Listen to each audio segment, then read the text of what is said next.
Salutations amis de la brique. Salut. On se retrouve pour notre top 10, comme on vous avait dit, le petit top 10 des mocks sur Rubricable. Mock Pokémon. Concernant Pokémon, vu qu'on a fini notre belle œuvre. Ouais. Enfin terminé notre beau trio de Pokémon. Donc on vous fera notre avis sur une prochaine vidéo, mais là on vous fait le petit top 10 des mocks. Donc on attaque sans plus tarder. Alors en 10e position, on a la carte de Kanto. Ouais, la map de Kanto. Ouais. Par Pokémon Dev. Et il fait 148 pièces. 148 pièces, donc il est assez ramassé. Hein. De toute façon, pareil, je vous mettrai les petites photos incrustées que vous voyez tous les mocks, mais ça fait vraiment la carte un peu typée quand on ouvrait le menu sur la Game Boy dans le sac, avec juste les tracés des routes et les petits points sur les villes, quoi. Donc c'est vraiment le côté un peu nostalgie de retrouver un peu la map de Kanto d'époque, quoi. Basique, simple, efficace, quoi.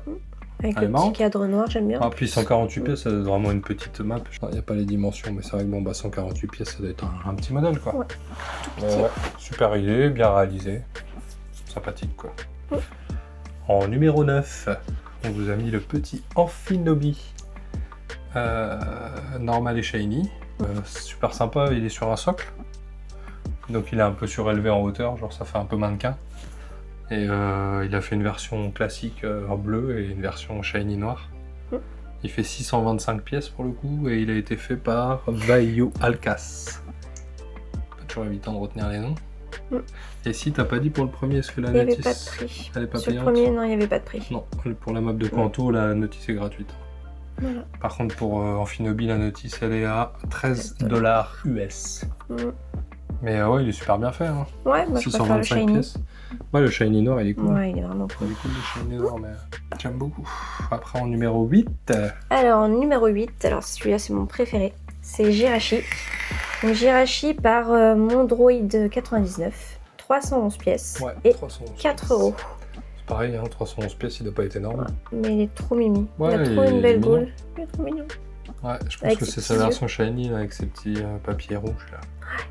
Mais ouais, il est mignon, la notice elle est à 4 €, je sais pas si tu l'as dit. Oui, ouais. Tout à fait. Mais ouais, il est mignon, ça fait un petit socle Pokéball plate un peu. Et puis il est sur un petit support transparent avec sa petite bouille dessus, il est marrant. Il est trop mignon. Ouais, il a une bonne tête, il est mignon. Après en numéro 7, on vous a mis la petite... ça fait comme un petit diorama un peu de la ville de Paldea. Donc on voit l'académie, vu que c'est... la dernière génération qui était sortie en jeu, donc pour le coup c'était l'académie orange ou l'académie violette, je crois. Je sais pas, j'ai pas fait violet moi, mais je crois que c'était l'académie violette. Hein. Oui, c'est ça. C'était ça le nom de l'académie, et puis on voit un peu tout la devanture de l'académie. L'académie, ouais. Avec les grandes marches qui descendent, et puis les petits bâtiments en déco. Ouais. C'est vraiment sympa, ça fait vraiment une base avec le pourtour noir, et puis... Non, c'est joli, hein, c'est bien fait franchement. Ouais, carrément. Avec le centre de la ville. Là, on reconnaît bien, Paldea. Donc pour le coup, celui-là il fait 855 pièces. Il a été fait par Inaga Ekiakira. Très simple à prononcer. Et pour le coup, la notice doit être gratuite puisqu'il n'y a pas de prix. Donc c'est cool quoi. Ouais, carrément. Merci Inagaki Akira pour cette belle réalisation que tu nous permets d'avoir gratuitement. Et puis c'est pareil, 855 pièces, bon presque 1000 pièces, là ça commence à faire déjà une plus grosse maquette, mais dans une taille quand même compacte, on va dire. Ensuite, en numéro 6... Alors en numéro 6, on a mis donc la boutique et le centre Pokémon. Ouais. Donc fait tous les deux par Jedi PLB. 869 pièces. Par jeudi. Jedi. Et 2,99 canadiens. Ouais, c'est des dollars canadiens. Ouais. Je sais pas si les deux sont au même prix. Les deux sont même prix. Et par contre, le centre Pokémon, il y a 1404 pièces. On vous a mis les deux parce que c'est le même gars qui les a fait, ou la même fille, on sait pas. En tout cas, c'est un Jedi peut-être. Mais pour le coup, c'est la même personne, il a fait un peu le même style. Ouais. Avec une petite... Il y en a pas mal des centres Pokémon et tout sur le site Rubricable. Mais ce qui est sympa avec eux, c'est qu'il a fait un petit décor un peu sur le pourtour avec des herbes, des petites décos, des petites plantes et tout. Et puis ouais, l'intérieur est fait et tout ça, donc non, ils sont vraiment sympas. Donc t'as dit le nombre de pièces, non? Oui, tout à fait. Donc ouais, la boutique Pokémon bleu, le centre Pokémon rouge classique, mais efficace quoi. Et vraiment bien réalisé, les petits détails à l'intérieur et tout sympa quoi. Et après en petit bonus, on l'a pas noté en numéro, mais on vous a mis le petit centre Pokémon quand on commandait celui-là. On avait, avec les points, on pouvait commander le mini-centre Pokémon qui est vraiment tout Kiki, mais qui était mignon. On l'a pas pris nous, mais il était sympathique. Et pour le coup, il y a Buttermaster 42 qui nous propose gratuitement la notice pour construire exactement le même. Donc pour tous ceux qui l'auraient loupé et qui le souhaitent, vous pourrez le retrouver sur Rubricable. Et la seule différence, c'est le petit logo Pokéball par contre. Ouais, Pokémon, c'est ma faute. Ouais, c'est ta faute. Pokéball qui est sur la façade, qui est blanc et rouge. Sur le set officiel, c'est une seule pièce. Et lui, vu que pour les gens qui n'ont pas la pièce officielle, eh ben, il l'a fait en Lego en fait, donc ça rend super bien aussi. Et il y a 258 pièces. Ouais, c'est le même nombre de pièces que sur l'officiel. Ouais. Bon, il y en a peut-être quelques-unes de plus pour la Pokéball qui est en façade, mais... Ouais, peut-être. Mais sinon, c'est exactement le même, donc c'est sympa pour tous ceux qui n'ont pas pu avoir le set officiel de pouvoir le faire quand même, quoi. En 5e position, donc il s'agit du Bourg-Palette. Donc la première ville de départ, c'est ça? Ouais, c'est ça. Tout premier Pokémon. C'est dans le premier jeu Pokémon, ouais, le Bourg-Palette. Hein. Tous ceux qui connaissent Pokémon, ils connaissent le Bourg-Palette. Hein.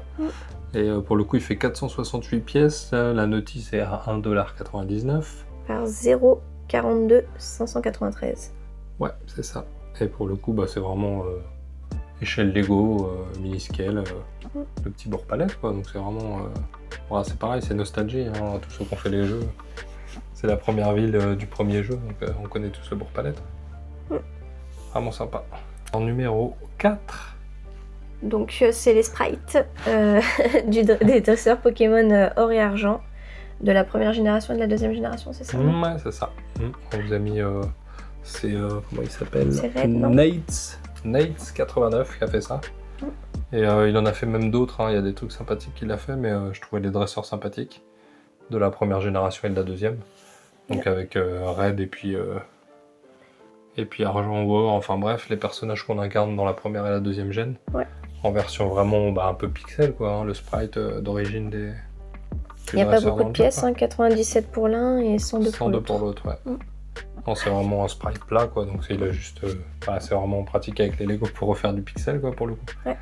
Avec les petites briquettes, mais ouais, sympathique, quoi. En numéro 3... Et on a le petit Osley. Osley.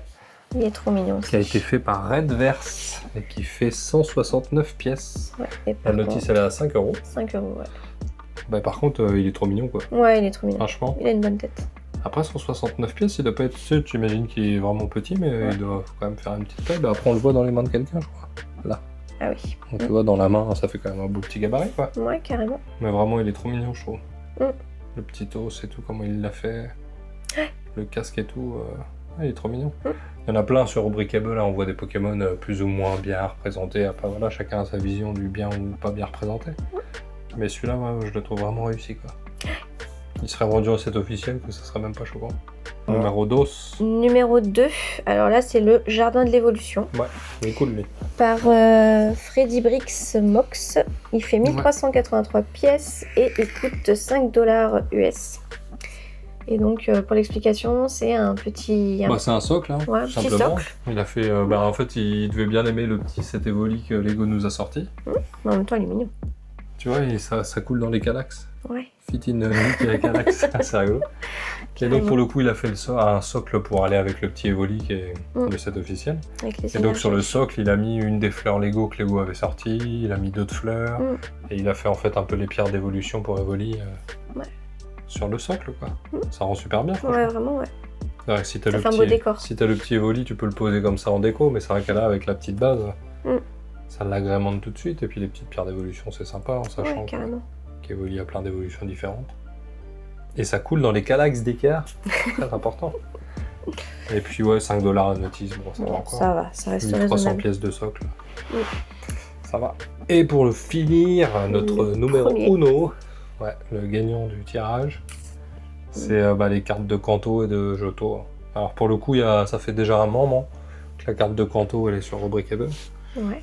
C'est Wummler qui nous a pondu ça. C'est lui qui a fait les deux. Hein. Ouais. Donc la carte de Kanto, ça serait bien que tu la laisses. Ouais, la carte de Kanto, elle fait 2459 pièces. Et la notice est à 8€. Pose-moi ta main. La notice elle est à 8€. Et pour le coup, celle-là, ça fait, je vous dis, ça fait un moment qu'elle est sur Rubricable. Ça fait longtemps que je l'ai vue, moi, et puis qu'elle me fait de l'œil. Et là, ça doit pas faire si longtemps que ça, je pense, parce que je l'ai pas vu les dernières fois où j'y avais été. Et il nous a sorti la carte de Johto aussi. Donc pareil, celle-là, elle fait 2535 pièces et 8 € aussi la notice. 8 € aussi, ouais. Donc bon, franchement, en mini-scale, les petites maps de Kanto et de Johto avec vraiment les villes, les bâtiments, les routes. Ouais. Vraiment assez fidèlement représenté. Ouais, c'est sympa avec l'eau et tout. Et c'est surtout que bah, pour les ceux qui ont fait la 1G et la 2G, ils savent que quand tu fais la 2G, tu commences par Johto et après tu peux accéder à Kanto. Tu fais les 2 régions dans la deuxième génération. Donc là, si tu t'es fan, tu coules les 2 cartes l'une à côté de l'autre et puis ça fait la 1G et 2G. Quoi. Trop bien faite, franchement. Ouais, carrément. Avec l'eau, les rues, enfin les routes. T'as Ouais, les petits les arbres bâtiments et tout correspondants un peu typiques de chaque ville qui sont bien représentés, franchement. Une petite pépite qui nous a sorti là, Wumbler. Wumbler, ouais. Ouais. Donc voilà. Tout à fait. C'était notre numéro 1. Donc bon, bah on espère que ce petit top 10 Vous aura plu. vous aura plu. Ouais, on était dans le thème Pokémon, on s'est dit c'est l'occasion qu'on fasse le petit top 10. C'est ça. On vous refera des petits top 10 ouais, ou autre chose. Le Seigneur des Anneaux, mais quand on sera en train d'en construire un, je veux dire. Tout à fait. Entre deux, on pourra vous faire des top 10 sur d'autres thèmes, ouais, mais quand on fera genre le Seigneur des Anneaux, on vous fera un petit top 10, enfin on verra ce qu'on trouvera. Donc voilà, n'hésitez pas à poser des questions si vous avez des questions quelconques sur Unbreakable ou sur certains mocks qu'on vous a présentés ou quoi, n'hésitez pas. Laissez des petits commentaires, nous dire lequel vous avez préféré. Ouais. Mettre des petits likes, des petits pouces en l'air, n'hésitez pas, abonnez-vous, soutenir la chaîne et puis bah on se retrouve pour une prochaine vidéo. Salut! À bientôt!